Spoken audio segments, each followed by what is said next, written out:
근본경전연구의 원주 해피선언의 불교 입문 새출발법회입니다.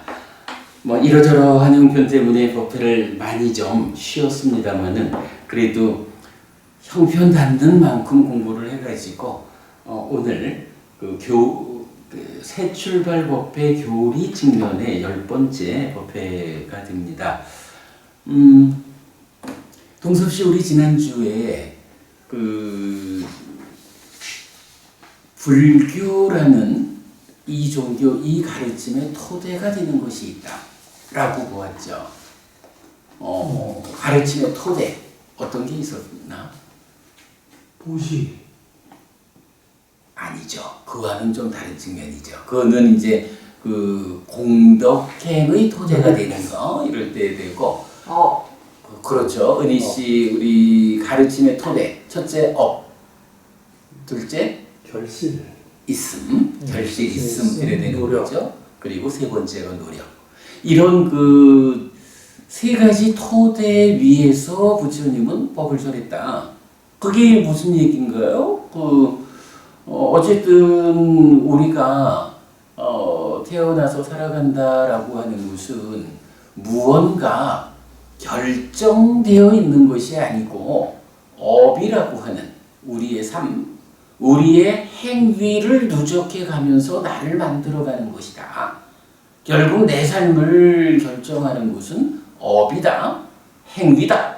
내가 어떻게 살아가는 것일까?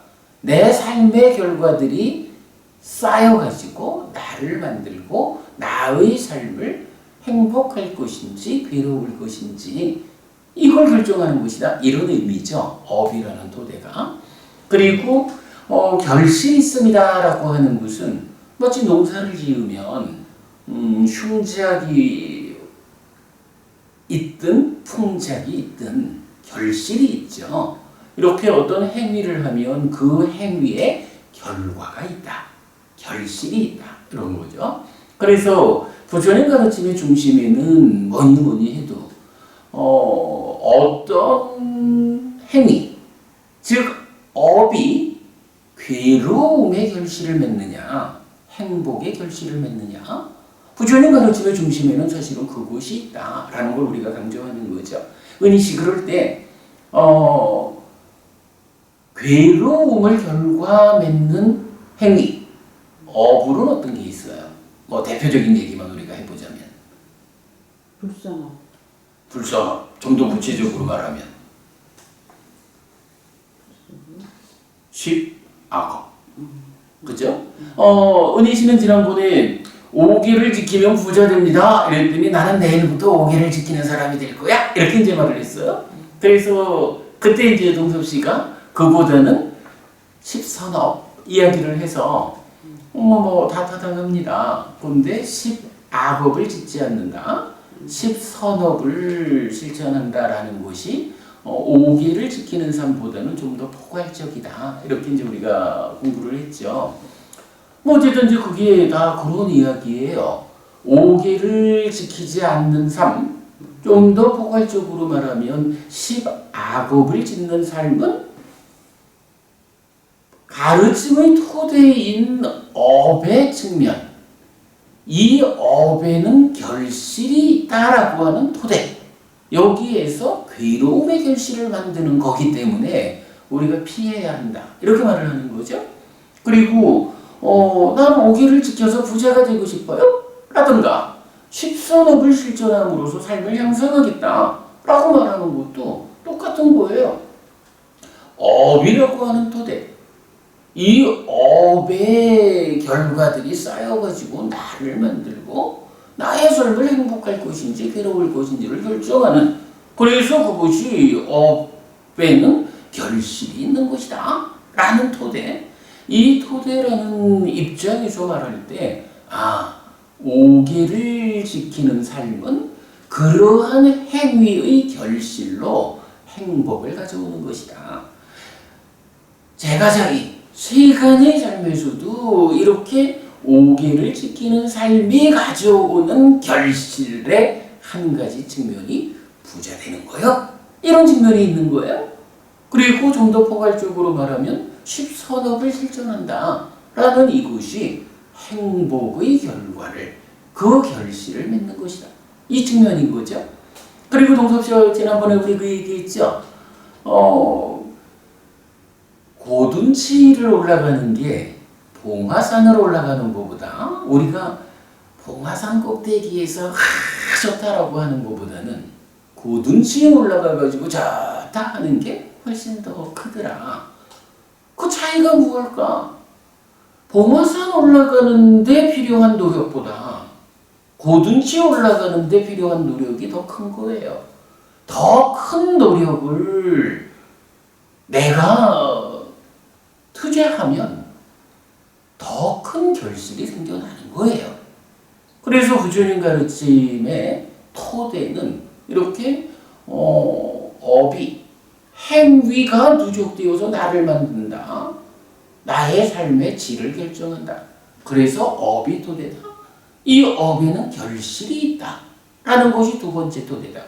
그리고 어떻게 내가 좋은 결실, 더 커다란 결실을 얻을 것이냐 라는 데는 노력이라는 것이 필요하다 라고 해서 불교, 부처님 가르침의 토대는 업이고 결실이 있음이고 노력이다. 요거를 보았죠. 그럴 때 머리카락으로 만든 옷감경 이런 데서는 마칼리라고 하는 사람, 업도 없고 결실도 없고 노력도 없다. 이렇게 이 세 가지 모두를 부정하는 그런 종교, 그런 주장을 하는 사람이기 때문에 부처님이 마칼리 고살라는 최악이다. 이렇게 이제 말씀하신다라는 것도 우리가 보았어요. 그리고 이런 토대 위에서 이제 행복을 만들자. 어떻게 행복을 가져오는 업을 지을 것인가? 라는 데에서 그 출발 자리에 무엇을 뒀나요? 행위의 씨앗이 되는 게 뭐죠? 견해? 이렇게 보았죠. 그래서 이렇게 업이고 결실이 있음이고 노력이라는 세 가지 토대 위에서 내가 살아가는 것인데, 이러한 삶, 행위라는 것의 씨앗에 해당하는 견해를 바르게 가져야 거기서 우리가 행복을 가져오는 업을 실천할 수 있다. 이런 거죠. 그럴 때 그런 바른 견해, 달리 말하면 정견 이렇게 말하죠. 바른 견해의 가장 원초적인 형태를 말하는 경이 있더라. 디가니까야 23번 바야시경이다 라고 했어요. 가장 원초적 형태의 바른 견해 무엇이 있었나요? 은희씨 기억하나요? 첫째, 저 세상은 있다. 둘째, 테란스파에서 화생하는 중생은 있다. 그리고 셋째가 업에는 과와 보가 따른다. 이런 세 가지, 세상을 어떤 눈으로 보면서 살아갈 것이냐. 아니, 이 부처님 가르침에서는 아주 정확하게 반복적으로 설명되는 건데, 아니 이렇게 업이라는 게 있다고, 근데 업이 없다라는 눈으로 세상을 살면 그 사람의 삶이 행복할 수가 없는 거예요. 업에는 결실이 따라오는 거예요. 결실은 있는 것이요. 근데 결실이 없다라는 눈으로 세상을 살면 그 사람의 삶이 향상할 수 없는 것이요. 그리고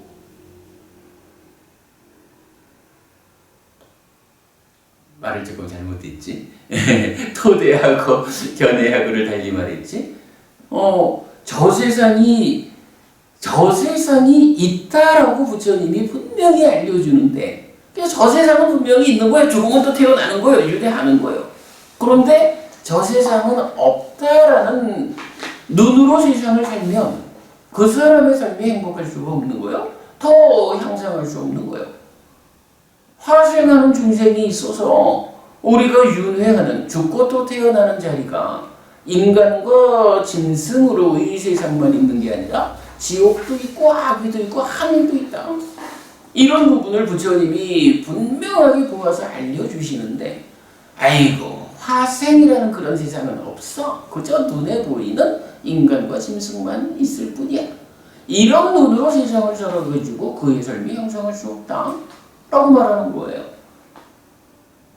내가 이런 노력을 하면 이 노력에 상응하는 과와 보가 있다라고 부처님은 알려주시는데, 그런 과와 보가 없다라는 눈으로 세상을 살으면 그의 삶이 행복을 만들지 못한다, 향상하지 못한다. 이런 측면을 가장 원초적 형태의 바른 견해로서 부처님은 강조를 해주는 거죠. 지난주 사실은 우리가 불교 공부에서 정말 놓치면 안 되는 참 중요한 주제를 본 거예요. 가르침의 토대가 있다, 세 가지. 그 토대 위에서 어떤 눈으로 세상을 보아야 할까? 바른 견해, 원초적 정견 세 가지 요거 보았는데, 은희씨 요거 암기를 해서라도 기억해야 돼요. 초세상은 있다, 화생은 있다. 그리고 뭐겠죠? 업에는 과와 보가 따른다. 예. 뭐가 있다. 그러니까 뭐 이제 과와 보가 따른다라는 이거는 이제 토대에서 말하는 결실이 있음과 같은 내용이죠. 그래도 어쨌든 그런 눈으로 세상을 살아야 한다. 이렇게 이제 부처님 강조해 준다라는 거 우리가 놓치면 안 되고요. 자, 지난주 그런 토대와 견해를 공부한 위에서 이제 오늘 나눠드린 교재를 가지고 또 공부 이어가도록 하겠습니다. 자, 오늘 드린 교재 보겠습니다. 안구따라니까야 세세 모음의 62번 근본 교리 등 경이에요. 행위의 원인 조건에서의 오해들이래서 3종 외도와 부처님의 답변이랬어요. 우리가 이제 방금도 보았지만 결국 부처님 가르침의 토대는 업이라고, 행위라고, 그죠? 그래서 이 행위라는 것을 우리가 바르게 알아야, 이러한 행위를 내가 할 때 그 행위에 따르는 결실이 있음이라는 토대에 의해서 행복을 만들어가는 이러한 삶을 실천할 수가 있어요. 그런데 세상에는 이렇게 그 삶의 토대가 되는 업에 대해서 어떤 원인을 가지고 내가 이런 업을 짓는 것일까? 라는 데 대한 대표적인 세 가지 외도들의 주장이 있다. 근데 여기서 특히 우리 여성분들, 은희씨 이 부분 잘 우리 보아야 하는데, 어떤 원인에 의해서 이러한 행위를 하고 그 행위의 결과로 내가 괴롭거나 행복할까? 요 측면을 많은 사람들이, 그리고 특히 이 말은 좀 조심스럽지만 일반적으로 보면 여성분들이 조금은 헷갈려하는 부분이 좀 있어요. 오늘 그 이야기. 자, 보겠습니다. 행위는 이렇게 삶이고 불교의 중심입니다. 그래서 행위에 대한 바른 알은 행복을 위한 필수의 요건입니다. 그런데 세상에는 행위에 대한 오해된 가르침이 많습니다. 각각의 종교가 각각의 삶의 방식을 설명하기 때문입니다. 그러나 각각의 많은 가르침이라고 해도 즉 행위에 대한 오해는 세 가지 분류에 포함됩니다. 자, 이게 무슨 얘기냐 하면, 아이고, 내가 왜 이런 행위를 해서 이런 결과를 만드는지 알아? 이런 원인이 있어서 그래 라고 행위를 설명할 수가 있어요. 이럴 때 그 원인 자리를 굉장히 다양하게 말할 수가 있는 거죠. 그런데 아무리 다양하게 그 행위의 원인을 말한다 해도 그거 이렇게 모아보면 결국은 행위의 원인 자리를 설명하는 데에는 근본적으로 세 가지 경우가 있다. 세 가지, 그러니까 많은 종교들이 있어도 그 종교들을 잘 분류를 해보면 근본적으로 세 가지 방법으로 행위의 원인을 설명하고 있다. 이래서 근본적인 교리, 많은 종교 가르침의 근본이 되는 자리를 분류해보면 세 가지가 있다. 이렇게 말하는 게 근본교리 등 경에서 말하는 삼종외도예요. 그러면 이제 그 세 가지가 뭐냐라고 하면, 자, 행위의 원인을 1. 전생의 업, 그러니까 전생의 업 때문이라는 설명과 2. 신의 창조 때문이라는 설명, 그리고 3. 행위에는 원인도 조건도 없다는 설명입니다. 이게 뭐예요? 살다 보면 행복할 때 좋을 때는 별 문제가 안 돼. 근데 살다 보면 어려울 때가 많죠. 괴롭거든. 이럴 때 내가 왜 이렇게 사는 게 힘들까? 어려울까? 괴로울까? 이런 부분에 대해서 가슴을 치고 아파하고 고민을 하다 보면 이제 사람들이 주로 어떤 방법을 찾아요? 아무개 도사가, 그죠? 아무개 보살이 잘 본다는데. 그래가지고 저로 찾아가서 아이고 전생에 이런 업을 지어가지고 전생에 업장이 두터워가지고 당신이 지금 이 모양이야 하는 소리를 많이 듣는 거예요. 은희 씨 보통 말하는 전생의 업장, 이 전생의 업장을 소멸해야 되잖아. 그죠? 일단 업장 때문에 내가 지금 힘들다면 그 업장을 소멸시켜야 되잖아. 그 업장 소멸 어떤 방법으로 해요? 업장 소멸 더 열심히 살고 좀 더 남한테 좀 잘하고. 저 수행. 그래도 훌륭해요. 그런데 보통은 아무개 도사, 아무개 보살 뭐 이래 찾아가가지고 심지어는 어떤 절에 가도 그렇고 가서 이렇게 힘들어요라고 하소연을 하면 그 부분에 대해서 전생의 업장이라는 측면으로 설명을 하면 이제 그 업장을 소멸하기 위해서 제사를 지내야 돼. 뭐 이러면서 그리고 웬만한 절에서는 이런 데서는 뭐 천도제 지내라고. 이제 뭐 이제 다 그런 유죠. 조상권. 예, 뭐 다 그런 유죠. 그래가지고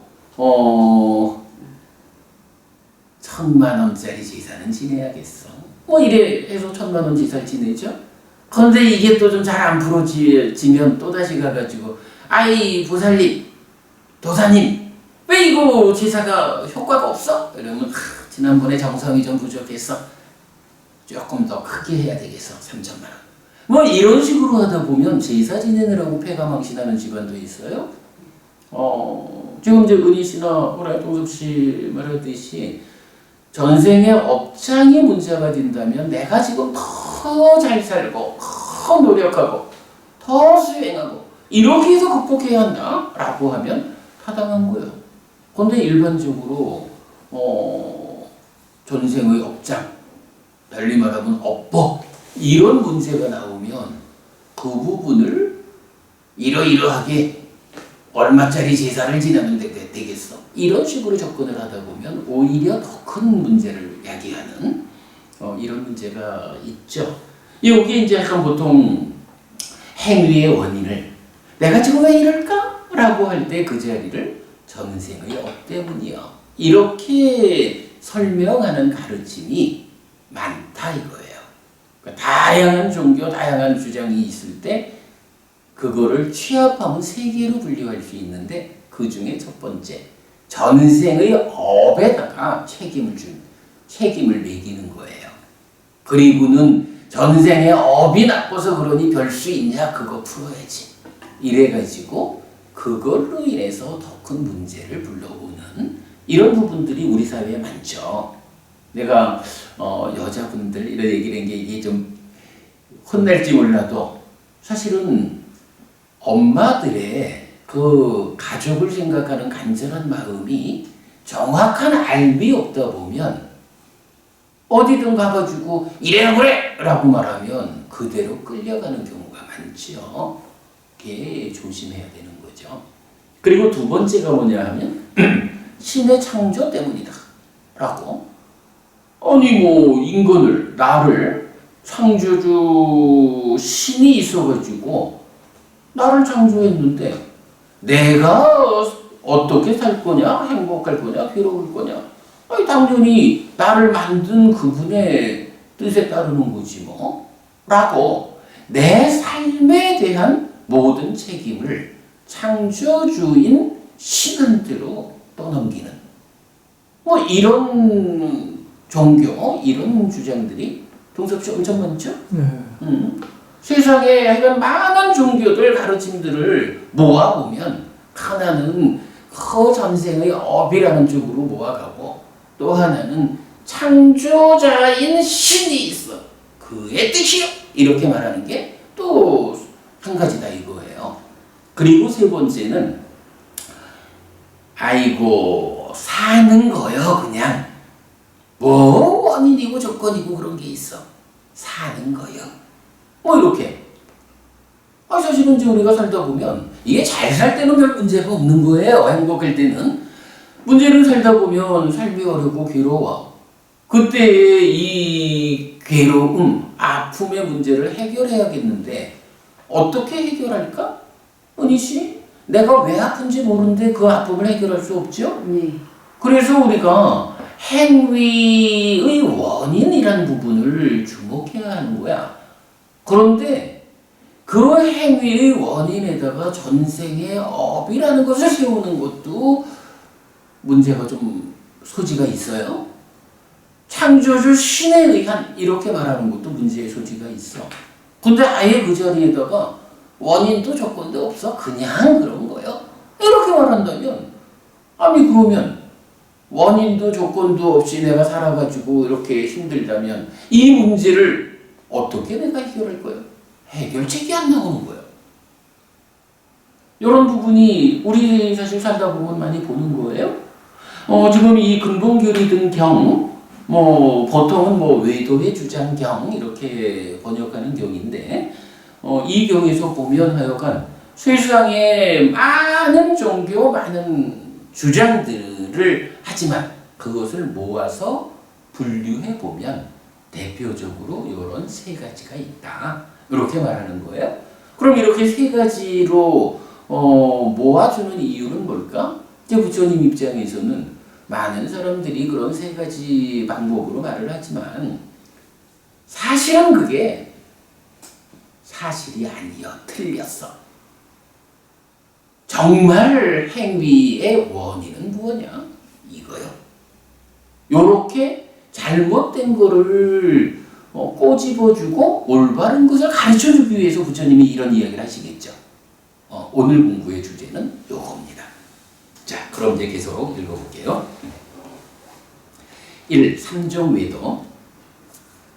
근본교리 등 경은 비구들이여 현자들과 함께 교차하여 질문하고 이유를 묻고 함께 대화하고 더 나아가면 결실 없음으로 정착되는 세 가지 외도의 근본 교리가 있다. 자, 여기서 여러분 주목해야 되는 게 우리가 지금도 이제 이런 얘기를 하고 있지만 이런 얘기를 누구랑 하다 보면 굉장히 치열하게 대화할 수가 있죠. 그런데 그 대화를 현명한 사람들과 함께 교차해서 질문하는 거예요. 이렇게 한번 질문하면 이런 대답이 오면 또 질문하고 대답하고 또 질문하고 대답하고 그렇게 교차하여 질문하고 왜 그런가 이유를 묻고 함께 이런 대화를 하다 보면 이러한 대화가 깊숙이 진행되면 어떻게 되느냐? 더 나아가면 결실 없음으로 정착된다. 가장 중요한 표현이 이거예요. 결실 없음으로 정착된다. 동섭씨, 결실 없음이 뭐지? 결실 없음. 고민할 거 아니고 우리가 시작하면서 말한 예. 부처님 가르침의 토대가 뭐야? 업이고 결실이 있고 노력이잖아. 예. 결실 없음이라는 거는 뭐냐 하면 업이 없다는 거잖아. 그렇지. 그러니까 업을 지어서 그 업의 결과들이 쌓아지면서 나를 만들고 행복하고 괴로움에 결정되는 거야. 그게 그러한 업의 결실이 있다라고 하는 특성 때문에 그런 거야. 이런 가르침의 토대가 되는 거잖아요.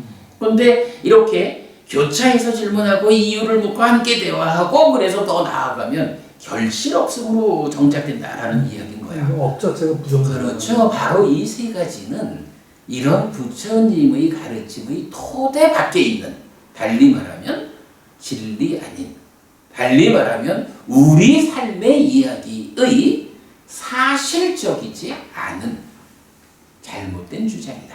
요 얘기죠. 그러니까 요 문장에서 가장 주목해야 되는 것이 처음에 그냥 뭐 한두 마디 할 때는 뭐 어떨지 몰라도 정말 무엇이 옳은 것이냐 하고 따지고 들어가서 깊이 대화를 해보면 결실 없음으로 정착된다. 깨달은 자인 우리 스승 부처님이 알려주는 이러한 가르침의 토대에 어긋나는 사실 아닌 주장에 불과하다. 요 얘기가 되는 거죠. 가장 주목해야 돼요. 어떤 셋인가 비구들이요, 어떤 사문 바라문은 이런 주장과 이런 견해를 가지고 있다. 사람이 즐거움이나 괴로움이나 괴롭지도 즐겁지도 않음을 경험하는 것은 무엇이든지 전생의 행위가 원인이다 라고. 비구들이요, 어떤 사문 바라문은 이런 주장과 이런 견해를 가지고 있다. 사람이 즐거움이나 괴로움이나 괴롭지도 즐겁지도 않음을 경험하는 것은 무엇이든지 창조주의 창조가 원인이다 라고. 비구들이요, 어떤 사문 바라문은 이런 주장과 이런 견해를 가지고 있다. 사람이 즐거움이나 괴로움이나 괴롭지도 즐겁지도 않음을 경험하는 것은 무엇이든지 원인도 없고 조건도 없다. 무인무연라고. 그러니까 이게 뭐예요? 바로 우리가 앞에서 본 세 가지 오해된 것이죠. 전생의 업 때문이다. 신의 창조 때문이다. 원인도 조건도 없다. 요거를 경은 요렇게 설명하고 있는 거예요. 이렇게 시작하는데 부처님은 그들에게 이런 주장과 견해에 의하면 10악업을 전생의 업 때문에 짓거나 신의 창조 때문에 짓거나 원인도 조건도 없이 짓는다는 설명이 된다고 반박합니다. 자, 이게 무슨 얘기야? 정석지 10악업을 지으면 어떤 일이 생겨요? 10악업을 지으면 괴로움이라는 결실이 생겨나잖아. 그지? 우리가 이건 뭐 우리가 정말 놓치면 안 돼요. 불교의 중심에는 뭐니 해도 어떤 행위가 괴로움을 만듭니까? 어떤 행위가 행복을 만듭니까? 그래서 우리가 오계를 지키지 않는 삶을 피하고 오계를 지닌 삶을 실천해야 되는 거예요. 왜냐하면 오계를 지키지 않는 삶은 괴로움을 만드는 거예요. 이거 부처님이 알려준 거예요. 오계를 지닌 삶은 행복을 만드는 거예요. 이거 부처님이 알려준 거라고. 10악업을 피하고 10선업을 적극 실천해야 돼. 왜? 10악업은 괴로움을 만들고 10선업은 행복을 만들거든. 이게 부처님이 알려준 거거든. 이게 바로 행위, 그러니까 불교 신자의 삶의 중심에 우리가 오계를 지니는 삶을 살아야 합니다. 10선업을 실천하는 삶을 살아야 합니다. 하는 것의 이유란 말이에요. 그죠? 근데 지금 이제 경에서는 뭐라고 하냐 하면,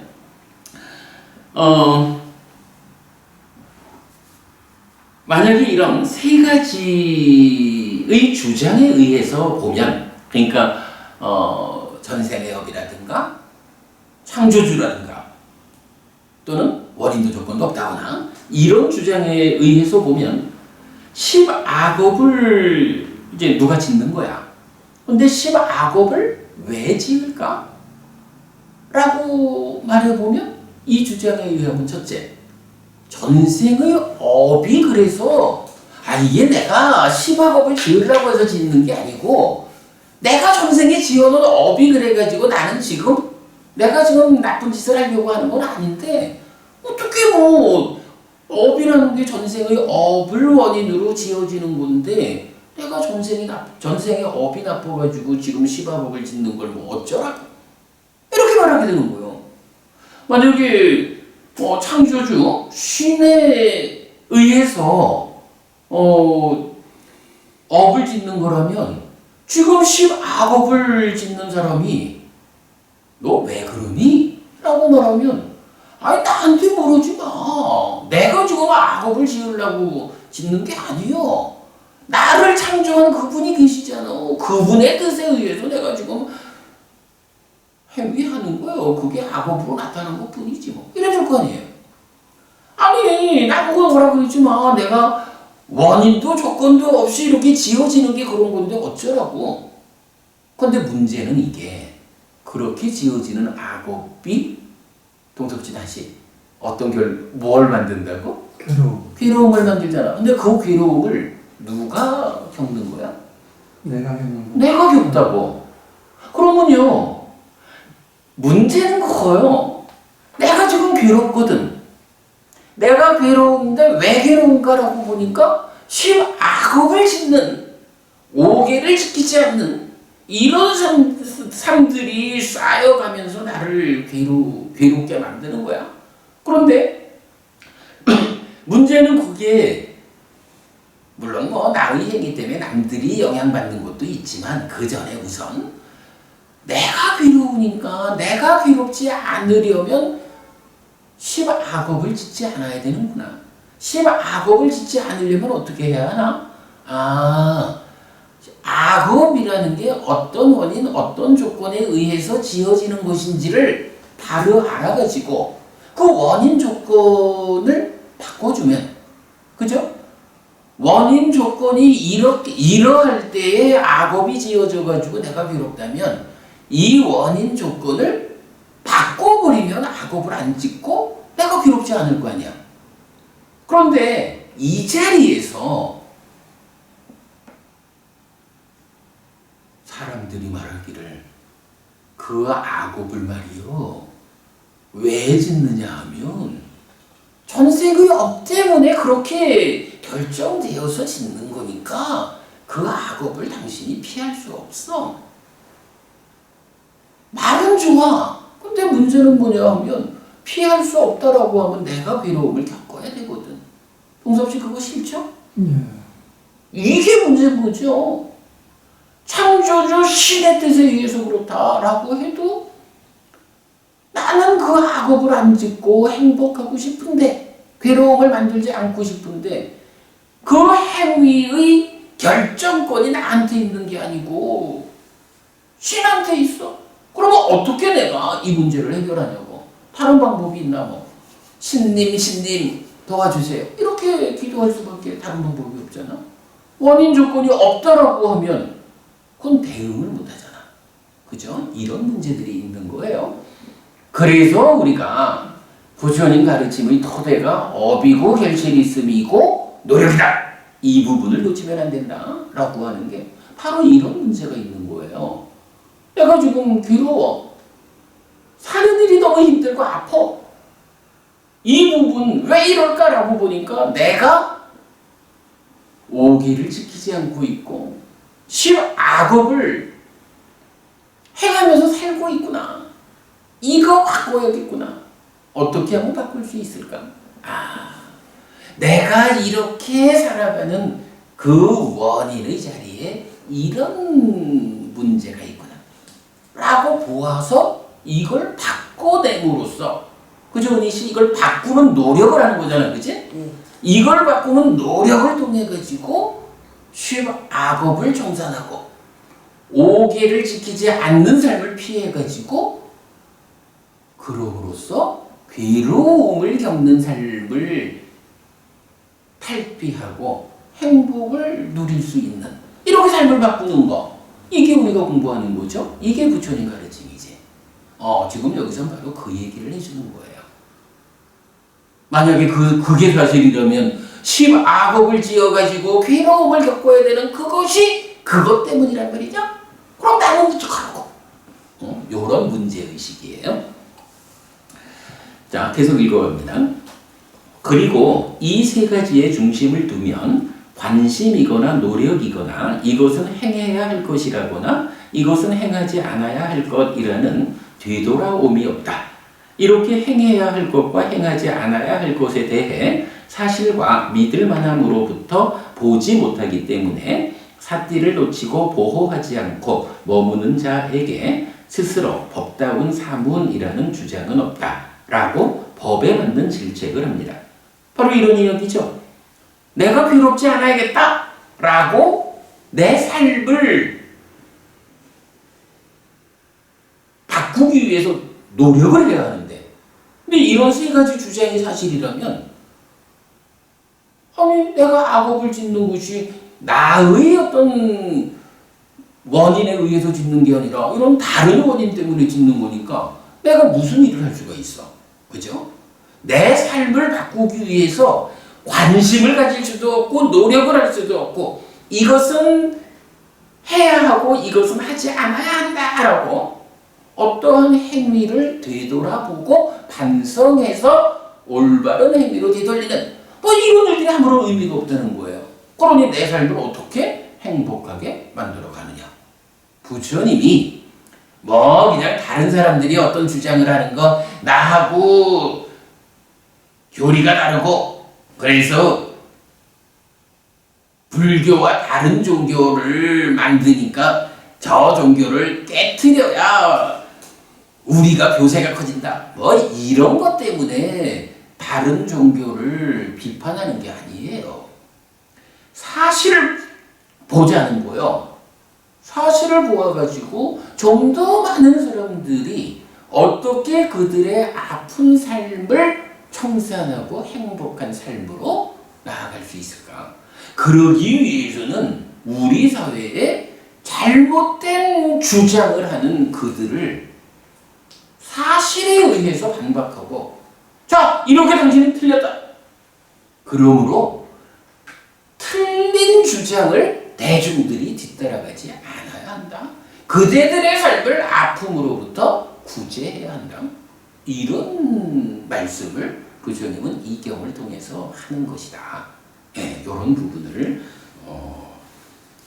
보아야 합니다. 그래서 이런 제가 이번에 이 책을 만드는 불교인문 책을 만들면서 요 근본 교리 등 경 3종 외도와 관련한 것을 하나의 큰 주제로 잡아서 소개하고 있죠. 자, 어쨌든 이렇게 이제 세 가지 종류의 부처님 가르침에 어긋나는 바깥 길이 있어요. 3종 외도 다시 한번 짚어봅시다. 전생의 업, 그러니까 행위의 원인을 전생의 업 때문이다. 신의 창조 때문이다. 행위에는 원인도 조건도 없다.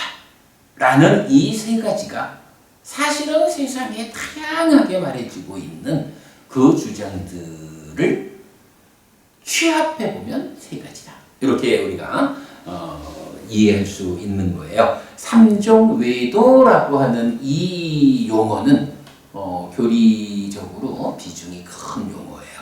3종 외도. 우리가 지난번에는 육사외도라는 말도 보았죠? 육사외도. 부처님 당시에 바라문교 아니고 인도 사회에 있었던 6 외도의 스승들, 육사외도가 있었는데 거기에 이제 버금가는 표현이 3종 외도, 이렇게 보자고요. 자, 그러면 일단 이제 부처님이 이렇게 그 3종 외도를 틀렸습니다 라고 법에 맞는 질책을 했다 라고 하면 그냥 틀렸어? 이렇게 말만 하고 끝낼 수는 없잖아. 이러이러하게 당신들이 틀렸고 사실은 그 측면에서 보면 이것이 답이요 라고 부처님이 대안을 제시해 주겠죠. 그 부분 이어집니다.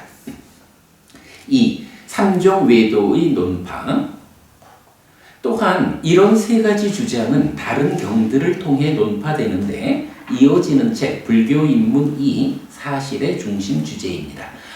요 이야기에 대한 상세한 이야기는 이제 우리 두 번째 책에서 설명하고 있어요.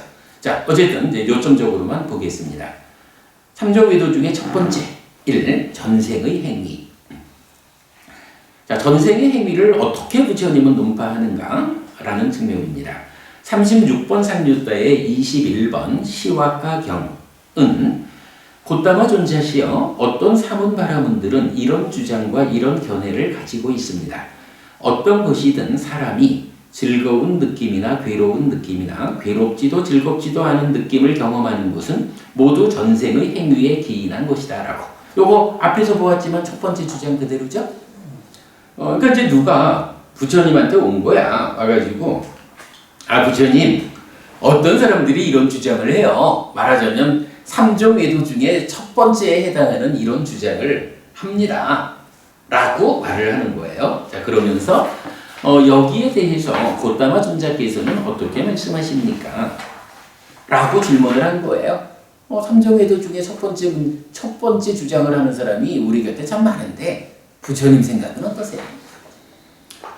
자, 라는 질문에 대해 스스로 알 수 있고 세상에서도 사실로 인정되고 있는 8가지 사실로서 대답하는데, 자, 요건 뭐냐 하면 이제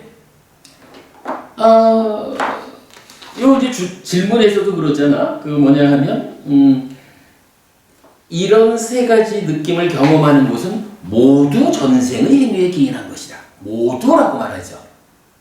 모두. 그러니까 아니 우리가 살아가면서 괴롭다라는 이거 모든 문제는 하여간 100% 전생의 업이 원인이요. 그래서 전생은 바꿀 수가 없으니까 이미 결정된 거라서 방법이 없어. 이렇게 말하는 주장에 대해서 부처님은 이렇게 설명을 하는 거예요. 자, 모두라고 말하는 데 대해서는 그거 논파하는 방법은 간단하지 뭐. 그게 모두가 아니요. 그거 말고 다른 것도 있어. 통섭지 이렇게 보여주면 모두가 한 가지다라고 말하는 건 틀린 거죠. 여기서 바로 부처님이 자 이런 질문에 대해 스스로 알 수 있고 세상에서도 사실로 인정되고 있는 8가지 사실로서 대답한다. 그러니까 사람들은 오직 전생의 업이라는 한 가지, 요 한 가지가 100% 원인이야 라고 말하는데 부처님이 그렇지 않아. 우리가 지금 이렇게 행복하든 괴롭든 괴롭지도 즐겁지도 않든 이런 느낌을 경험하는 거는 아이고 나도 알고 너도 알고 세상도 다 아는 8가지 원인이 있잖아. 얘기해볼까? 이런 얘기예요.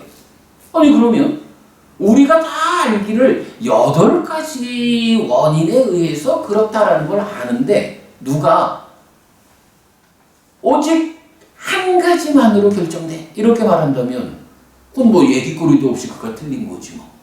그죠?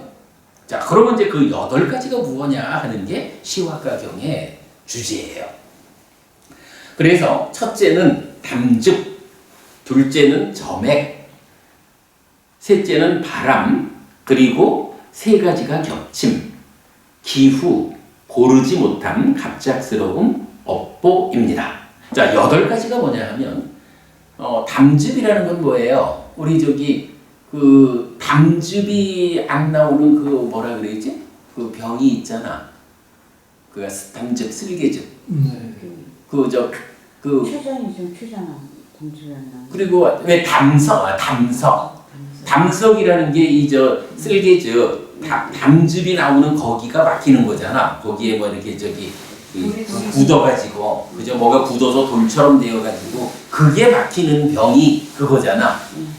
근데 이건 이 담즙이라는 것은 한 가지로 돼요. 그 다음에 점액이라고 하는 것은 뭐 침, 가래, 뭐 이제 이렇게 보면 돼요. 그러니까 입에서 이제 뱉어내는 것들이지. 그리고 바람이라는 거, 우리 저기 중풍 이런 것도 다 바람의 문제죠. 그리고 3가지의 겹침이라는 게 뭐냐 하면 담즙이라는 것도 한 가지 원인이고 점액이라는 것도 바람이라는 것도 각각의 원인인데 이 3가지가 겹쳐가지고 작용할 수도 있다는 거야. 말하자면 그 의학적으로 뭐라 하죠? 합병증 이런 거. 그럼 요 4가지는 뭐야? 이거는 몸이야. 그죠? 우리가 행복할까? 괴로울까? 괴롭지도 즐겁지도 않을까라는 이 느낌이 생겨나는 데는 모두 알고 있는 8가지가 있는데 그 중에 4가지가 뭐냐 하면 몸에 속한 거예요. 몸이 아픈 질병. 그렇죠. 그러니까 인도 의학적으로 그 당시 인도 의학적으로 볼 때에 몸의 건강 상태에서 바로 요거 담즙과 점액과 바람 그리고 세 가지가 합병된 요것의 밸런스가 깨지면 그죠? 이게 깨지면 병이 생기는 거예요. 그러니까 요건 어찌 보면 우리 한의학하고도 다 비슷한 개념이겠죠. 뭐 그죠? 이제 그러니까 여기서 뭐 이건 많은 설명이 필요 없어. 그냥 8가지 원인이 있는데 그 중에 4가지가 몸과 관련된 것이다 이거예요. 동섭 씨 병이 좀 걸려보니까 몸이 중하다라는 거 더욱 알겠죠. 그럼요.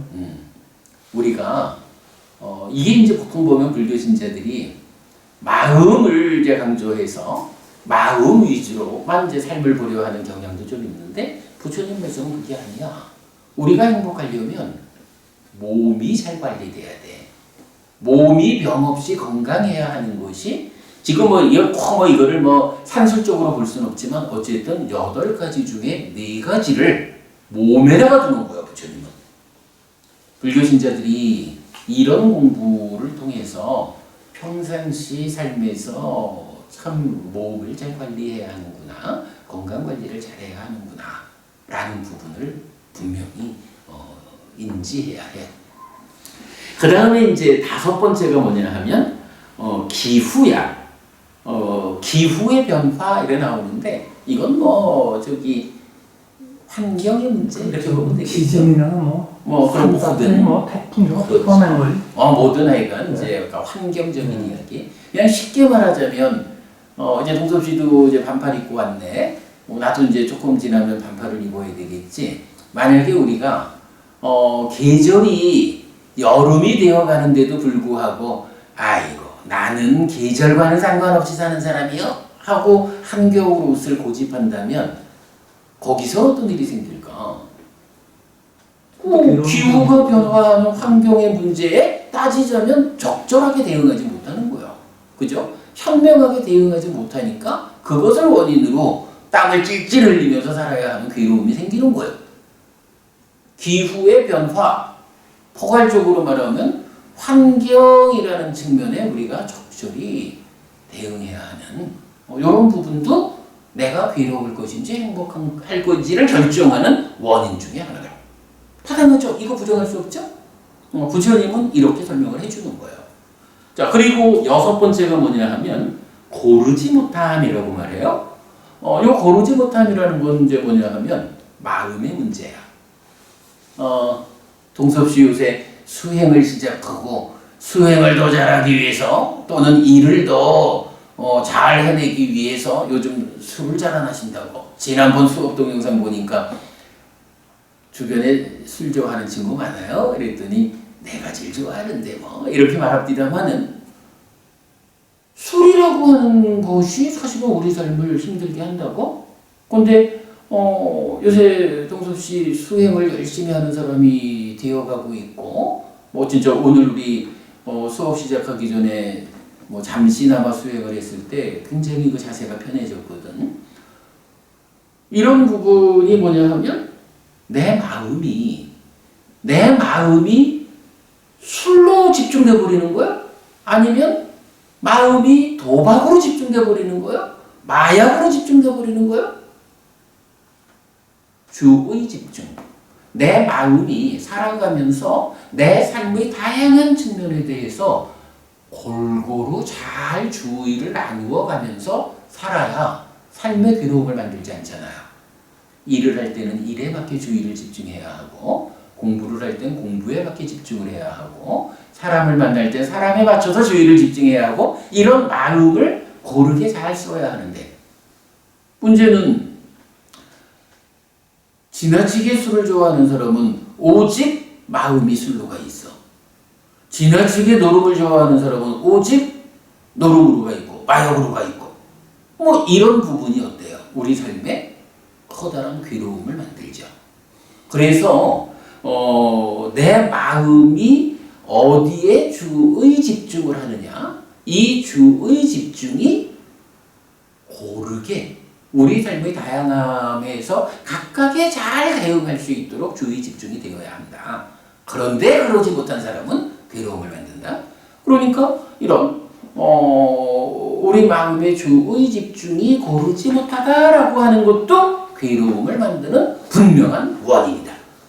근데 동섭씨 이렇게 보면 우리가 수행을 하자라고 하는 게 뭐 수행을 하면 뭐 사실 이제 몸도 편안해지고 이런 부수적인 효과도 있지만 엄밀하게 따지면 이렇게 그 8가지로 나타나는 그 원인 중에 수행이 직접적으로 연결되는 건 뭘까? 바로 이 고르지 못한 이 자리겠죠.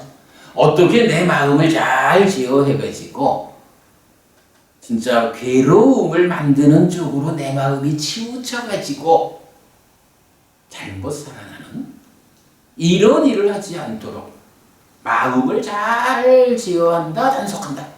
그래서 5계를 짓는 삶, 십선업을 실천하는 삶, 수행으로 이끌리는 삶 이래가지고 삶을 괴로움으로부터 벗어나서 행복으로 이끌리는 이 일을 하는 게 수행이겠지 뭐. 그죠? 수행, 사실은 뭐 수행에 대한 본질은 그거죠. 얼마만큼 더 향상할 거냐 할 때 깨달음까지 향상해 가는 거지. 그래서 수행이라는 것은 이렇게 내 마음의 주의 집중에 고르지 못함 이런 마음의 문제를 해소하는데 직접적으로 작용하는 것이다. 이렇게도 보아야 하고요. 그리고 또 재밌는 거 하나가 갑작스러움이라는 게 있어.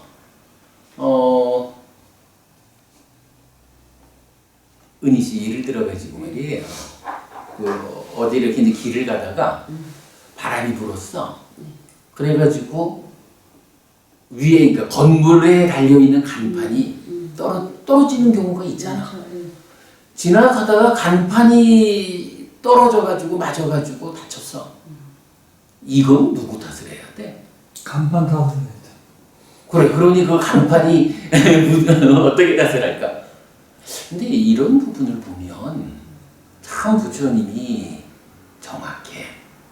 살다 보면 갑작스러움, 요거 달리 말하면 의외의 변수.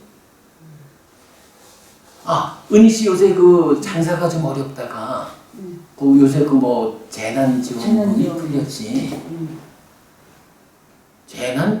저기 코로나라고 하는 정말로 상상하지 못했던 의외의 변수가 와가지고 장사를 힘들게 했어. 이거 사실 대응이 잘 안 돼.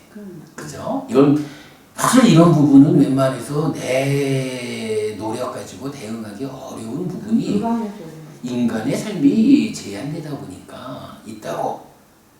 그런데 그런데다 또 그럼에도 불구하고 일부지만 재난지원금이 퍼져가지고 요새 이렇게 좀 다녀보면 그 얘기를 참 사람들이 많이 하지. 그 재난지원금 때문에 장사가 된다고. 근데 이런 것도 따지면 이게 뭐 원래 계획되어 있는 일 아니잖아. 갑작스럽게 상황이 코로나라는 것 때문에 정말로 국가 경제가 붕괴될 지경이 처하니까 이때는 다른 거 생각할 수 없다. 일단은 부양해야 한다. 해가지고 뜻밖의 풀리는 거야. 그죠? 이런 부분들이 다 의외의 변수고 갑작스러움인데 이런 거를 사람들이 또 말하자면 그런 뭐 우연적인 것들 이렇게 말할 수도 있는 거예요. 그런데 부처님은 지금 누구 얘기를 하는 거냐 하면 우리 얘기를 한다고. 인간의 이야기. 인간들이 세상과 함께 남들과 함께 살아가는 그 과정에서 보면 내가 괴로울 것이냐 행복할 것이냐 이것을 결정하는 원인 중에는 이런 의외의 변수가 작용한다는 거예요. 옛날에 누가 한번 그런 질문을 했어요. 아니 스님, 인간이 되어가지고 이렇게 겪어야 하는 아픔들에 대해서 무슨 방법이 있습니까? 라고 얘기를 해요. 인간이 되어 살다 보니까 전쟁도 나고 쓰나미도 오고 지진도 오고 이렇게 코로나 바이러스도 오고 이런 부분 어쩌라고요? 그래서 내가 그랬어. 그런 부분들이 누구한테 오는 것일까? 우리의 삶이 인간이라고 하는 제한된 수준에 있다 보니까 인간의 몸으로 살아가는 그 세상에서 겪어야 하는 일입니다. 이거 피하는 방법이 있습니다. 어떻게 피합니까? 그래서 다음 세상에 하늘에 태어나면 됩니다. 인간 수준의 삶에서는 인간들이 살아가는 환경이 그래. 그 안에서 갑작스럽게 의외의 변수가 닥쳐오는 것을 피할 수가 없지. 그거 피할 수 있는 방법은 뭡니까? 다음 세상에는 자, 우리가 한평생 더 복된 삶, 공덕이 되는 삶을 살아가지고 다음 세상에는 하늘에 태어났지 뭐. 아니 하늘에 태어났는데 거기도 간판이 떨어져서 맞아 다친다거나 하늘이라면서 지진이 일어나고 코로나가 쫓아와가지고 이런 일들이 생길까? 아마도 우리가 하늘 세상을 잘 몰라도 이런 인간들끼리 함께 살아가는 데서 생겨나는 그런 문제는 없을 겁니다. 그러니까 하늘 세상이 인간 세상보다 훨씬 괴로움이 적은 행복이 큰 이런 세상이다 라고 말하는 거죠. 사실 이런 부분은 우리가 삶을 보는 데 있어서 놓치지 않아야 하는 대연이에요. 특히 의외의 변수가 우리 삶에는 작용할 수 있다. 커다랗게 보면은 죽어서 인간으로 돌아오지 않고 하늘에 태어나는 것이 대안이다. 그런데 죽은 다음 이야기는 누가 못해? 이럴 수도 있잖아요. 살아서도 닥쳐오는 의외의 변수들에 대해서 대응을 해야 되죠. 동섭 씨, 어떻게 대응할 수 있을까? 물론 이게 쓰나미가 닥쳐와가지고 다 쓸어간다. 뭐 강도라 하나? 뭐 강도 10.8 뭐 이런 지진이 와가지고 완전히 세상이 깨진다. 이럴 때는 인간들이 노력해서 해결할 수 있는 방법이 없을 거야. 그런데 그런 커다란 부분은 좀 불가항력적이다 하는 부분 제쳐놓고 이렇게 갑작스럽게 닥쳐오는 의외의 변수라는 게 그렇게 큰 것만 있는 건 아니에요. 그치? 살다 보면 우리가 미처 보완이지 못했지만 그런 일이 생길 수도 있어 라고 예측할 수 있는 것들이 있죠. 그런 부분에 대해서 우리가 어떻게 대응을 해? 준비를 해놔야 되는 거죠. 그렇지요. 바로 그거예요. 뭐 식량을 비축한다. 그렇죠. 뭐 내가 뭐 어느 업종을 편들려는 건 아니지만 보험이라는 것도 사실은 그런 거잖아요. 사실 뭐 교통사고가 뭐 예고된 교통사고가 어디 있어? 의외적으로 닥치는 거지. 병이든 죽음이든 모든 것들이 그런 부분들에 대해서 우리가 대응할 수 있는 방법이 보험이라는 개념이라고. 그래서 이제 그런 업종도 있는 거고 보험 말고도 그렇잖아. 우리가 살아가면서 정말로 적응을 하고 또는 사람들과의 인간관계를 잘하고 인간관계가 좋은 사람은 어떤 상황이 닥쳐왔을 때 훨씬 덜 힘들어요. 그죠? 많은 사람들이 좋아하는 사람은 그가 어려워지면 여러 사람들이 거들어 도와줘요. 그래서 극복하기가 훨씬 쉬워. 살아가면서 우리가 무언가 나의 상태를 잘 준비하고 다른 사람들과의 관계를 잘 만드는 이런 것들이 따지고 보면 의외의 변수들이 나를 힘들게 할 때 대응할 수 있는 준비가 되는 거예요. 그리고 사회적으로 볼 때는 보험을 통해서 대응하는 거고 이런 부분을 우리가 볼 수 있죠. 자, 그리고 나면 이제 8번째가 업보야. 자, 오늘 하여간 이 주제는 뭔가요? 어떤 사람이 하여간 부처님한테 와가지고 괴롭든 즐겁든 뭐 이런 것들이 모두 전생의 업이 원인입니다 라고 말하는 사람들이 있어요. 부처님 생각은 어떻습니까? 라고 물어보니까 부처님이 나는 그렇게 생각하지 않아. 나도 알고 너도 알고 세상도 아는 것으로 이렇게 8가지의 원인들에 의해서 우리가 괴롭기도 하고 행복하기도 하잖아. 그렇게 8가지나 원인들이 눈앞에 보이는데 어떻게 그 중에 하나만을 꼽아가지고 모두 그것 때문이다 라고 말하면 바보 아니야? 이렇게 말하는 거죠. 시와가경에서는 우리가 바로 그 부분을 봐야 돼요.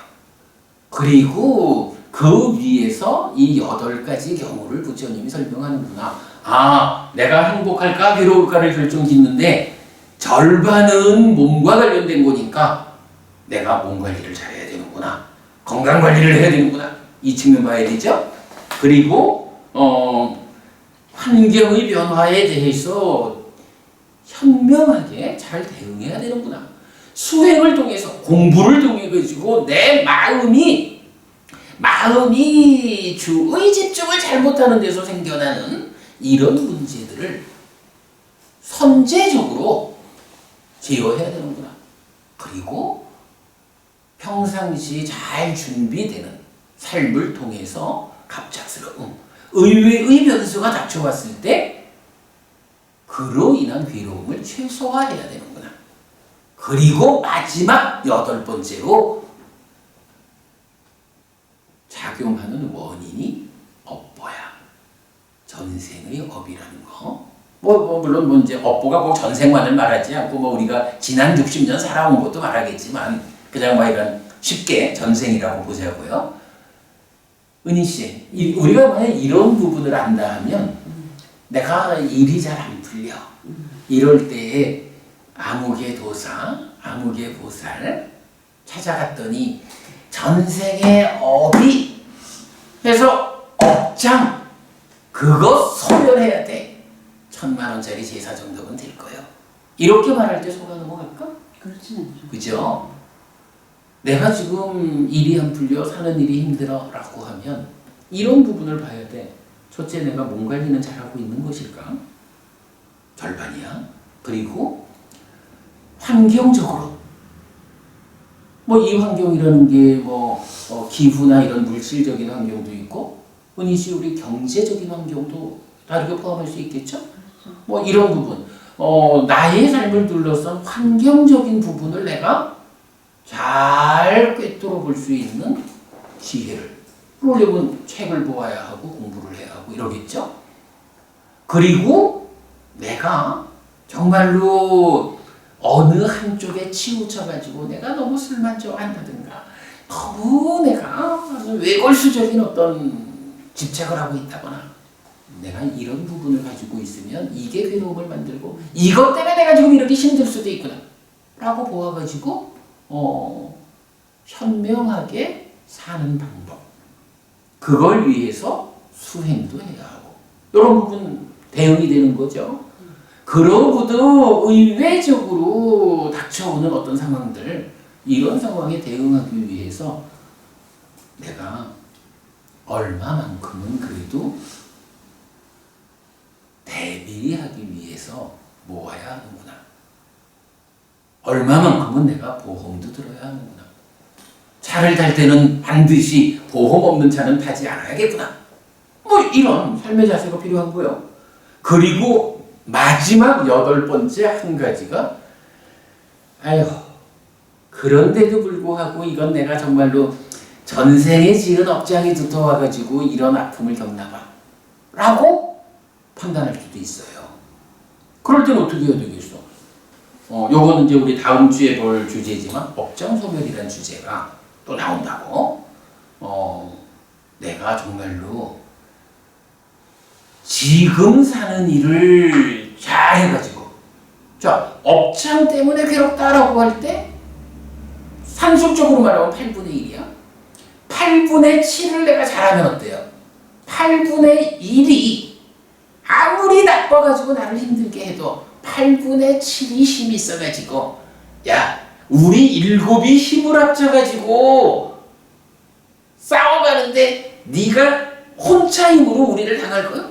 이런 상황이 되겠죠.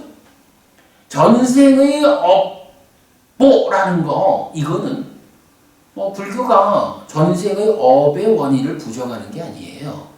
그러나 부정하지 않는다고 해가지고 업장 때문에 이렇다라고 확정적으로 말하지도 않는 거예요. 그 이유가 뭐예요? 이 시화가경에 의하면 8가지 원인 중에 한 가지에 불과해. 전생의 업장은 전생을 되돌릴 수 없으니까 어쩔 수 없다 해도 그 업장이 나를 힘들게 하는 강도는 줄일 수가 있는 거예요. 어떤 방법으로? 나머지 7가지를 잘하면 돼. 가능하죠? 지금 두 분이 이 좋은 저녁 시간에 와서 공부를 하는 것도 따지면 바로 그 일을 하는 거예요. 그죠? 이렇게 이제 보는 것이 중요하죠. 자, 계속 읽어가 보겠습니다. 세 번째 줄입니다. 그렇다면 전생의 행위에 기인한 것, 즉 업보는 삶에 작용하지 않는 것은 아니지만 8가지 조건 중의 하나에 불과하다는 점을 알 수 있습니다. 이때 8가지는 몸에 속한 것 4가지, 담즙, 점액, 바람, 겹침, 기후의 변화, 환경, 고르지 못한 주의 집중, 요거 이러면 치우침, 몰두, 중독 이래서 마음의 상태, 갑작스러움, 의외의 변수, 업보, 삶의 과정의 누적입니다. 그래서 지금 경험하는 고와 락은 전생의 업에 의한 영향도 일부 작용하지만 지금 삶의 형편들이 미치는 영향이 더 큰 것을 알 수 있습니다. 요거 여러분 우리 주목해야 돼요. 지금 내가 힘든 거는 전생의 영향도 일부 있지만 지금 내가 못 살아서 지금 내가 현명하게 살지 못해서 힘든 거예요. 그럼 어떻게 풀어야 돼? 지금 내가 현명해지면 풀어지는 거예요. 알겠죠?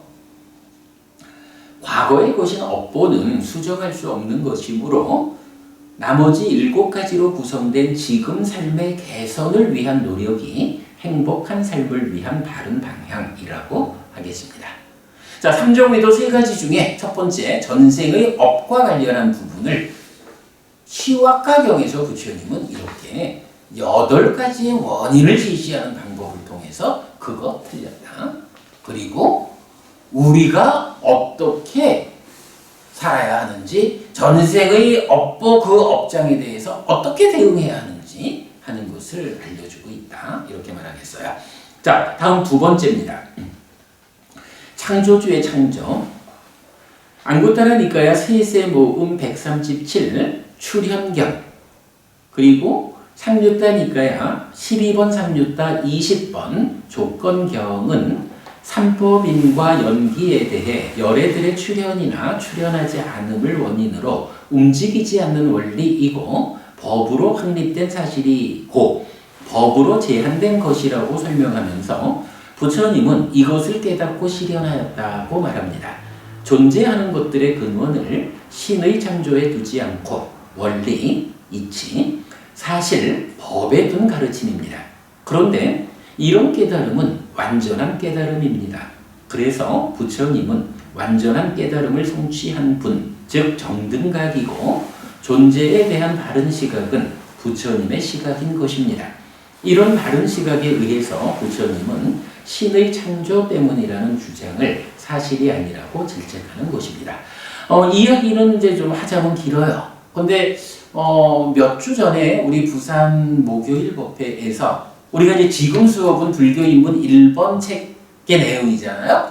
불교인문 2번 책에 지금 이제 준비 작업을 하고 있는데 그 수업의 첫 번째 시간에서 교주 이전의 것이라는 설법을 강의가 있어요. 그 동영상을 제가 내일 연결해 드릴 테니까 그걸 좀 참고하면 요 창조주의 창조라는 부분에 대해서 부처님이 어떻게 반박하는 것인지, 왜 틀렸다라고 말하는 것인지 하는 부분을 알 수 있어요. 이제 지난주에 제가 그 서울에 행사가 있어서 갔었어요. 그 자리에서 어떤 목사님을 한 분 배웠어요. 우리 불교 행사에 오셔서 축시를 이제 헌시라 그러죠. 이제 축시를 주신 분이 목사님이야. 한국에서 활동하는 목사님은 아니고 저 영국에 주로 계시고 요르단이죠. 요르단에 그 난민들이 지금 뭐 500만인가 700만인가 이렇게 그 중동 지역 모두의 난민들이 그리 모이나 봐. 네, 그쪽에서 봉사하는 분이라는데 이제 인사를 하고 한 사람은 중이고 한 사람은 목사고 이러니 할 말이 뭐 있어? 그래서 이제 내가 이제 잠시 그 얘기를 했지요. 목사님, 얼마 전에 제가 그 교주 이전의 것이란 주제로 강의를 한 적이 있습니다. 라고 했더니 스님 그게 무슨 의미입니까? 라고 해서 말하자면 그리스도교에는 예수님이라는 교주가 계시고 예수님이라는 교주 이전에 창조주 하나님 여호와라고 하는 인격신이 있어서 그 여호와 하나님의 계시라는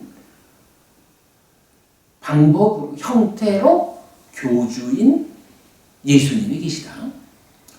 이슬람에는 무함마드라는 교주 이전에 창조주 하나님 알라라는 인격신이 있어서 그 알라 하나님의 계시에 의해서 무함마드 교주가 탄생하는, 있는, 거기에 비해서 불교는 석가모니라고 하는 교주 이전에 인격화되지 않은 거, 원리, 이치가 있습니다.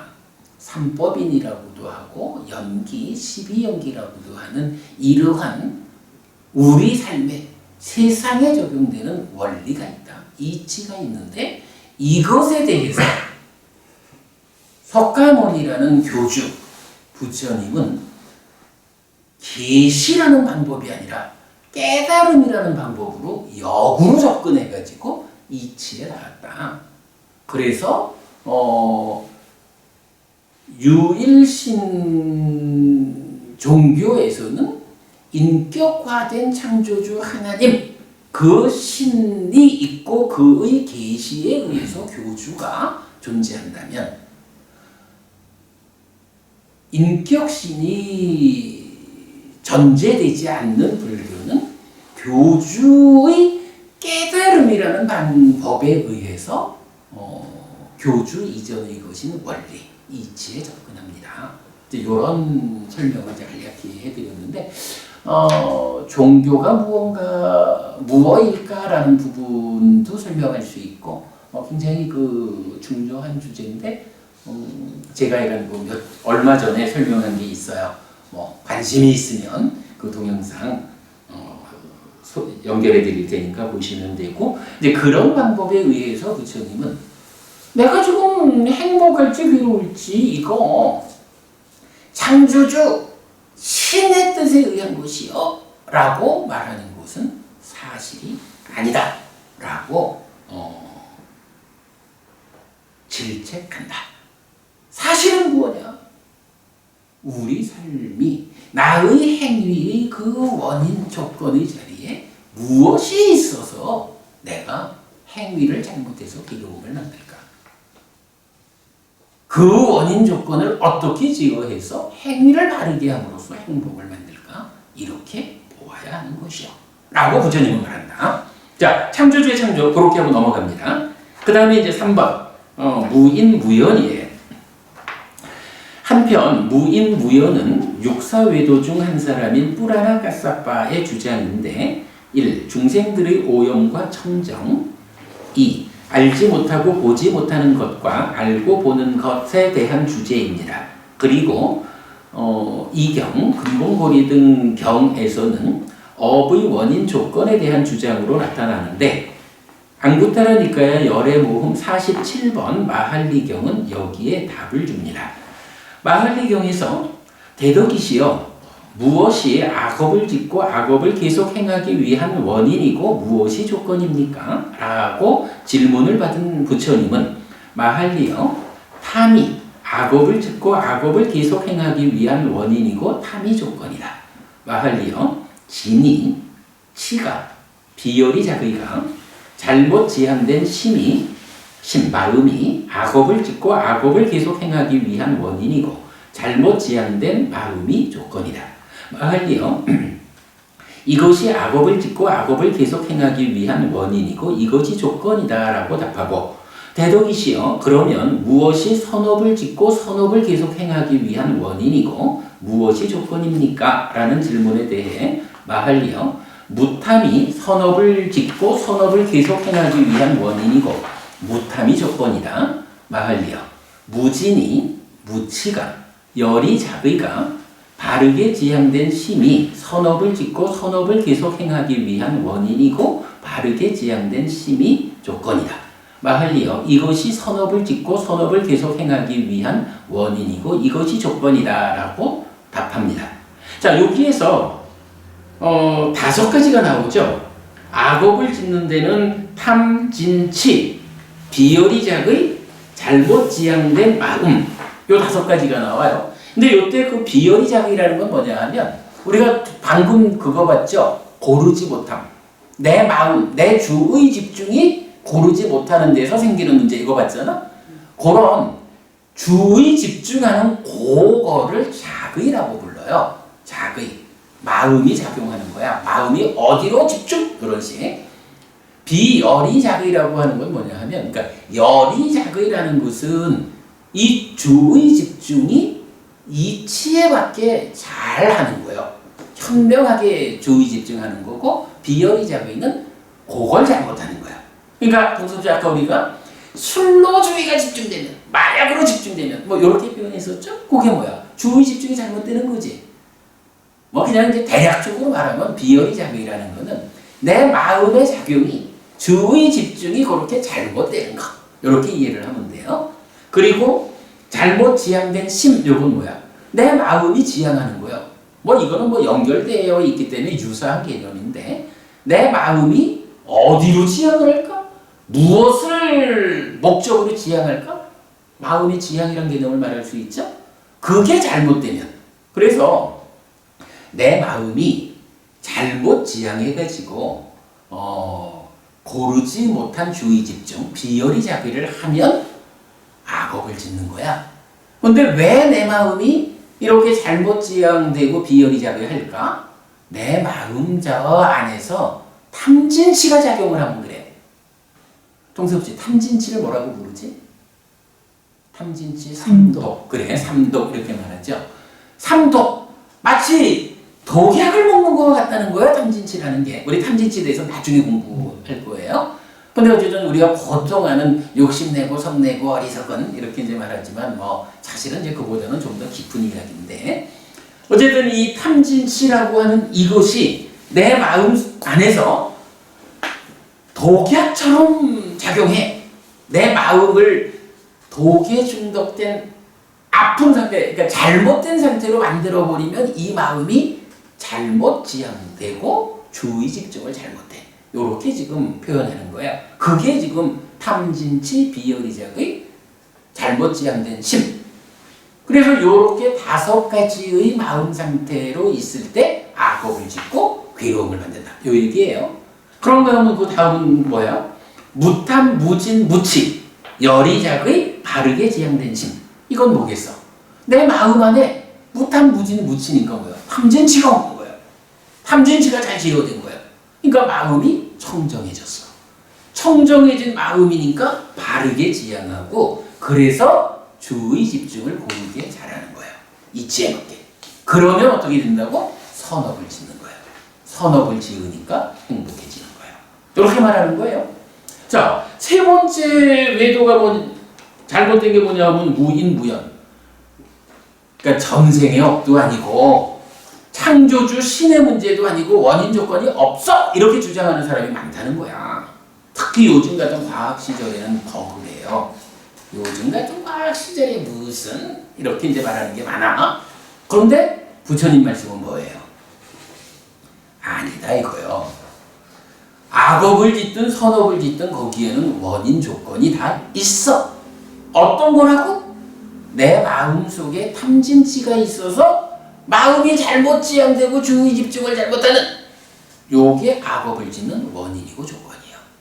내 마음이 탐진치가 없어가지고 청정해졌어. 그래서 이 마음으로 잘 지향하니까 주의 집중도 고르게 이치에 맞게 잘해. 그래서 선업을 짓는 거예요. 그래서 행복해지는 거예요. 그러면 우리가 선업, 악업을 짓는 원인 조건이 분명하죠. 이거 없다고 말하면 안 되죠. 있는 거야, 그지? 근데 이제 이게 탐진치라고 하는 이런 것이 저 우리 마음의 깊은 곳에 있는 거니까 웬만한 스승들은 내 마음속 깊은 곳의 이야기를 잘 모른다고. 모르다 보니까 그러니까 못 본다고. 보지 못하니까 이런 부분을 모르는 거예요. 그러니까 어떻게 해?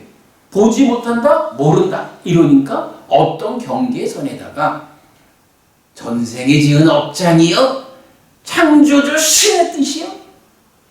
아니면 원인 조건 그런 거 없어? 이런 식으로 사실 아닌 것을 주장하는 거예요. 그래서 이제 내가 법회할 때 그 얘기를 많이 해요.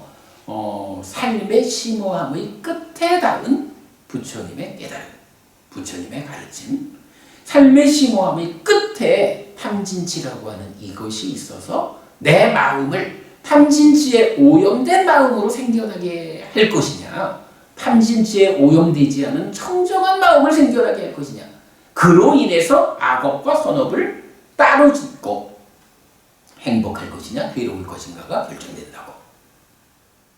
이렇게 내 삶의 정말 심오함의 끝자락을 보아내는 그런 깨달음, 그런 가르침이기 때문에 불교가 쉽지는 않아요. 그러나 어렵다 해도 사실인 거는 공부를 통해서 알 수가 있고 그러면 삶을 바꿀 수가 있어. 어렵다고 해가지고 배우지 않고 접근하지 않으면 영영 못 푸는 거예요. 이런 차이가 있죠. 그럼 오늘 우리가 삼종위도 결국 행복할 건지 괴로울 건지를 결정하는 것은 업이라고, 행위라고. 악업을 지으면 괴로워지고 선업을 지으면 행복해지는데 어떤 원인, 어떤 조건 때문에 악업을 지을 것인가, 선업을 지을 것인가, 이걸 알아야 악업을 짓는 원인을 해소한다고, 피한다고. 그래서 선업을 짓는 원인을 만들어냄으로써 내가 십선업을 통해서 오계를 지닌 삶을 통해서 행복을 만든다. 그래서 이러한 원인 조건을 정확히 알아야 하는 필요성. 그러기 때문에 부처님이 뭐 괜히 남들 흉보려고 그러는 게 아니라 바르게 알아야 우리가 행복해지는데 엉뚱한 주장을 하는 그 스승들, 그 다른 종교들의 가르침에 우리가 받아들이고 잘못 가버리면 부처님의 입장에서는 사랑하는 나의 제자들, 이 세상에 그 수많은 많은 생명들이 모두가 행복하여라 라고 하는 이 일에 대해서 방해가 되잖아. 그러니까 당신들의 주장이 삶의 심오함이 끝에 닿지 못한 잘못된 주장이요 라고 그 부분을 분명히 지적해가지고 그를 지적함으로써 우리를 괴로움에 떨어지지 않도록 보호해주는 일을 하는 것이다. 자, 오늘 우리 근본 교리 등 경을 통해서 삼종 위도에 대해서 공부했어요.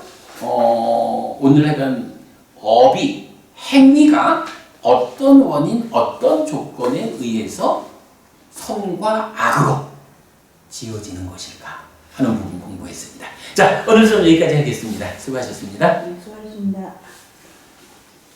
한 가지만 질문하셔요. 우리가 보통 이제 귀신이 뭐 있다 없다 따지게 되면 귀신을 뭐 봤다 그러고 뭐 귀신을 얘기하잖아요. 네.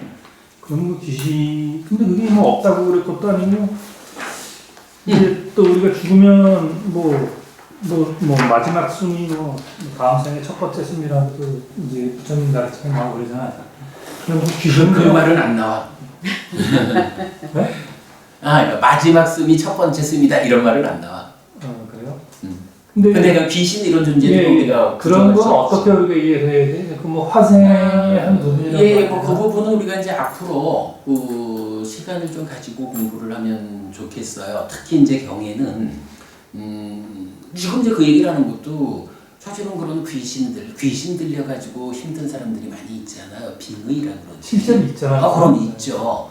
그래서 나도 그 얘기를 많이 하는 게 아니 귀신 이런 게 어딨냐라고 우리가 부정할 수 없는 게 아니 우리가 살아가는데 실제로 귀신 들려가지고 괴로워하는 사람이 있는데 우리 곁에도 실제로 벌어지고 있는 현상에 대해서 우리가 그가 사실 아니야 이렇게 말할 수는 없다. 그렇다면 빙의 귀신 걸리는 이런 현상에 대해서 부처님은 어떤 답을 주셨을까? 이 부분을 우리가 경을 통해서 알아내서 통해서 배워가지고 대응을 해야지 모른다고 제껴오면 안 된다. 이런 얘기를 많이 하는데 그 얘기는 좀 중요하고 긴 주제라 나중에 한 번 더 그건 얘기할 때가 있어요. 아니 아까 내가 마지막 생이라 했는데 그게 아니라 이 생의 마지막 기억이 다음 생의 첫 번째 기억이라고 말씀이지 않아요? 그거는 우리가 이제 마음에 대한 이해가 필요한데 이게 사실은요 죽는 순간 태어나기 때문에 죽는 그 마음 상태가 그대로 엄마의 태에 들어가니까 뭐 이런 측면에서 그래 말할 수도 있어. 근데 지금 그 표현은 잘못 이해하기에 따라서는 죽는 그 순간에 어떤 일이 있었을까? 어떤 행위가 있었을까? 기억이 있을까? 라는 그 마지막 순간만이 시작하는 순간이 된다 이렇게 볼 수 있잖아. 근데 그 마지막 순간에서 이제 죽는 순간 태어난다라고 할 때는 그 마지막 한 순간이 가는 게 아니고 마지막 순간까지를 포함한 전체 삶의 과정. 더구나 우리가 전생부터 쌓아온 그래 이거는 이제 약간 뭐 12연기를 우리가 이해해야 하는 부분인데 이 부분은 내가 정확히 해석을 해놨어. 앞으로 그 기회가 되면 이제 설명을 할 거고 뭐 우리 부산 요새 이제 다음 달부터 진행하는 마음 특강이나 뭐 이런 과정에서 또 이제 상세히 설명이 돼요. 근데 하여간 요점은 그거야. 이게 죽는 한순간이라고 표현이 되면 틀린 거고 죽는 그 순간까지를 포함한 전체 삶의 과정의 무적. 이 마음이 죽는 순간 태어나는 거기 때문에 그 상태로 태어나는 거야. 그러니까 이게 그 상태로 그러니까 마지막 상태를 포함한 그 누적된 무더기가 다음 생의 최초다 이렇게 말해야 맞지. 죽는 순간이 그거다라고 말하면 그거는 이제 그 마음에 대한 이해의 문제. 그러니까 죽으면 그 다음이 어떤 생이든 죽으면 바로 태어나는 거는 맞는 거예요. 아 그래요. 그거는 어떤 생을 받더라도 어떤 맞습니다. 뭐 태생이 됐든 화생이 됐든 어떻게 생하든 죽으면 우리가 보통 49제를 거치고 먼저 이래잖아요. 네. 그런 게 잘못된 거고. 우리가 이제 그간 많이 얘기를 했지만 몸하고 그러니까 마음이 가지는 가장 중요한 특징이 뭐냐 하면 중생들의 삶의 영역에서는 마음은 혼자 존재할 수가 없어. 마음은 몸 없이 혼자 한순간도 존재할 수가 없어. 이게 이제 12연기의 교리적으로 식과 명색의 서로 조건되는 관계 이러는데 몸과 마음이 함께해서 내가 되는 거야. 그런데 중생이라고 하는 이 삶은 경에서도 그러니까 이 세상과 저 세상에 걸쳐서 끊어지지 않는 식의 흐름 이렇게 표현을 해. 식이라고 하는 이 마음이 명색 대충 몸하고 몸 없이 혼자 있을 수 없는데 식이 있다라는 건 반드시 이제 중생의 삶에서는 몸이 같이 있는 거야. 그런데 이 식이 이 세상과 저 세상에 걸쳐서 끊어지지 않는 거야. 예를 들어서 49일 이러자면 만약 이 세상의 식 마음하고 저 세상의 식 마음이 한 49일쯤 끊어져 있다. 그럼 끊어져 있는 동안에 몸 없이 있다고 말하지 뭐 이렇게 말할 수 있을 거야. 근데 부처님 설명은 이 세상의 마음 상태하고 저 세상의 마음 상태에 끊어짐이 없어. 요때도 요때도 이 마음은 몸과 함께 하는 거고, 요때도 이 마음은 몸과 함께 하는 거예요. 그러기 때문에 죽는 순간 태어나. 어떻게? 업의 힘이요, 그게. 그 부분을 뭐 우리가 보완할 재간은 없지. 그건 이제 업의 힘, 업이죠. 그래서 업을 우리가 잘 지어야 되고, 은희 씨가 해야 되는데 여기까지만 하죠?